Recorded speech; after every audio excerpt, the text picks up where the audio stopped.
नमस्ते India, welcome to my YouTube channel. मैं रंजीत आज आप लोगों के लिए जगन्नाथ मंदिर के कुछ मिस्ट्रिकल फैक्ट्स को लेकर आया हूँ। आज हम इस वीडियो में जानेंगे जगन्नाथ मंदिर के कुछ ऐसे रहस्य जिनके बारे में आज के आधुनिक विज्ञान के पास भी कोई उत्तर नहीं। तो चलिए वीडियो को शुरू करते हैं। हिंदू धर्म के हिसाब से 4 धाम बद्रीनाथ, द्वारिका, रामेश्वरम और पुरी है। मान्यता है कि भगवान विष्णु 4 धाम पर बसे तो सबसे पहले बद्रीनाथ गए और वहाँ स्नान किया। इसके बाद वह गुजरात के द्वारिका गए और वहाँ कपड़े बदले। द्वारिका के बाद ओडिशा के पुरी में उन्होंने भोजन किया और अंत में तमिलनाडु के रामेश्वरम पे विश्राम किया। पुरी में भगवान श्री जगन्नाथ का मंदिर है। पुरी के इस मंदिर में भगवान जगन्नाथ, उनके भाई बलराम और बहन सुभद्रा की काठ की मूर्ति है। लकड़ी की मूर्तियों वाला यह देश का अनोखा मंदिर है। जगन्नाथ मंदिर की ऐसी तमाम विशेषताएं हैं, साथ ही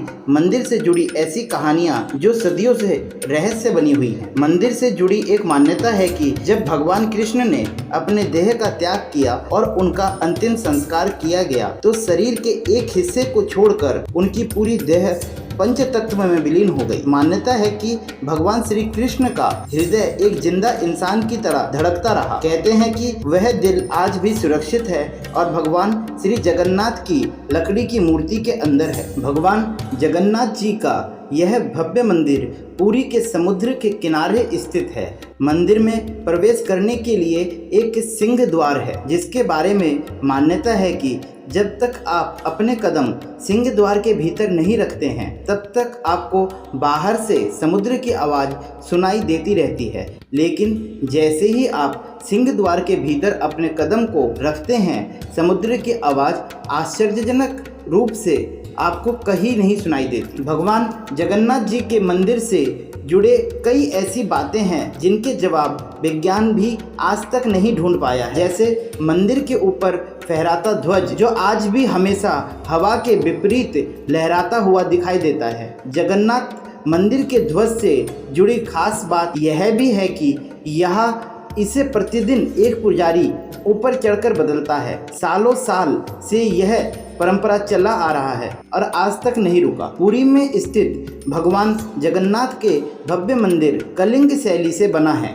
बेहद ही खूबसूरत इस मंदिर की खास बात यह भी है कि दिन के समय इसकी कभी भी परछाई नहीं दिखाई देती। कुछ लोग इसे भगवान जगन्नाथ का चमत्कार तो कुछ इसे बेहतरीन निर्माण शैली मानते हैं। पुरी के इस पावन मंदिर से जुड़ी सबसे आश्चर्यजनक बात यह भी है कि इसके ऊपर से ना तो कोई हवाई जहाज और ना ही कोई पक्षी उड़ता है। देश के जुड़े तमाम मंदिरों में ऐसा कहीं भी देखने को नहीं मिलता। मंदिर के शिखर पर लगे चक्र को सुदर्शन चक्र कहा जाता है। मान्यता है कि इस पवित्र चक्र को जब किसी भी कोने से देखा जाता है तो यह अपनी तरफ ही घूमा हुआ प्रतीत होता है। भगवान जगन्नाथ जी की मूर्ति और उनके मंदिर के ऊपर लहराते हुए ध्वज की तरह ही उनके लिए प्रसाद को तैयार किए जाने वाली रसोई भी कम आश्चर्यजनक नहीं है। इस पवित्र रसोई में जो भी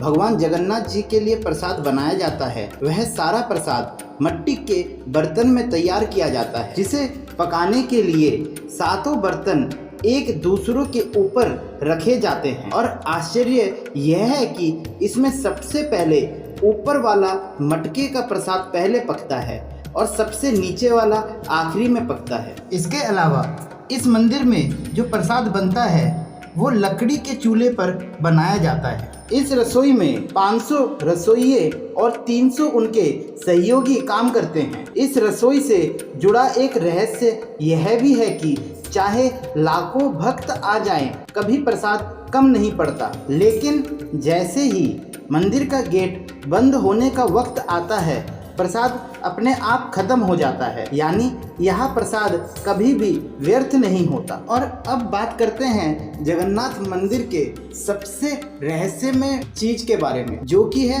ब्रह्म पदार्थ, जिसे श्री कृष्ण के हृदय के रूप में भी माना जाता है। जगन्नाथपुरी के तीनों मूर्ति को हर 12 साल में बदला जाता है। पुरानी मूर्ति की जगह नई मूर्ति लगाई जाती है। मूर्ति बदलने की इस प्रक्रिया से जुड़ा एक रोचक किस्सा है। जिस वक्त मूर्ति को बदला जाता है उस वक्त शहर की बिजली काट दी जाती है। मंदिर के आसपास पूरी तरह अंधेरा कर दिया जाता है और मंदिर के बाहर सीआरपीएफ की सुरक्षा तैनात कर दी जाती है। मंदिर में किसी की भी एंट्री पर पाबंदी होती है। सिर्फ उसी पुजारी को मंदिर के अंदर आने दिया जाता है जिन्हें मूर्ति बदलनी होती है। पुजारी की आंखों पर पट्टी बांधी जाती है, हाथों में ग्लव्स पहनाए जाते हैं। इसके बाद मूर्ति बदलने की प्रक्रिया शुरू होती है। पुरानी मूर्ति की जगह नई मूर्ति लगा दी जाती है, लेकिन एक ऐसी चीज है जो कभी नहीं बदली जाती।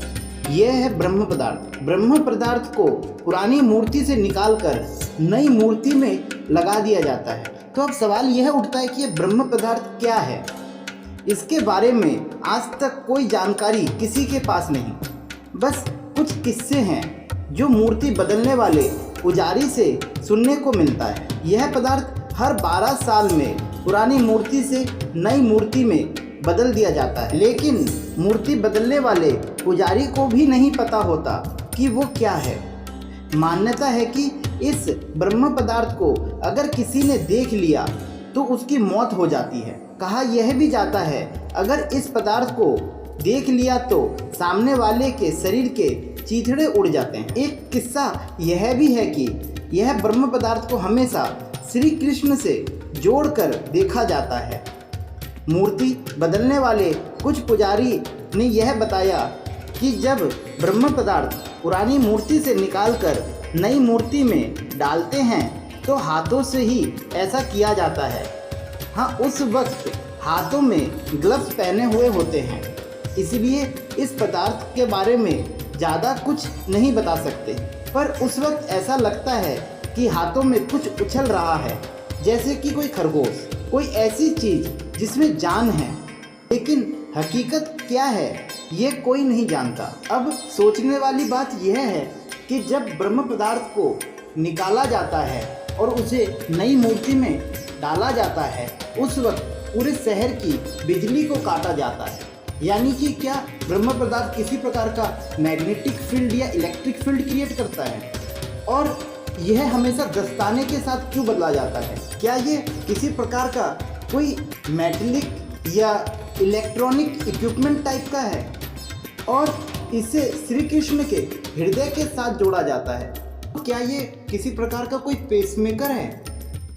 क्योंकि पेसमेकर हार्ट से कनेक्टेड है और यह भी एक प्रकार सा एक मैग्नेटिक या इलेक्ट्रिक फील्ड बनाता है। पर हम सभी एक कल्पना ही कर सकते हैं, क्योंकि इसकी हकीकत कोई भी नहीं बता सकता। तो यह थी जगन्नाथ धाम से जुड़ी कुछ मिस्टीरियस फैक्ट। आपको यह वीडियो कैसी लगी आप कमेंट करके ज़रूर बताएं और वीडियो को लाइक एंड शेयर करें और चैनल को सब्सक्राइब करें। धन्यवाद।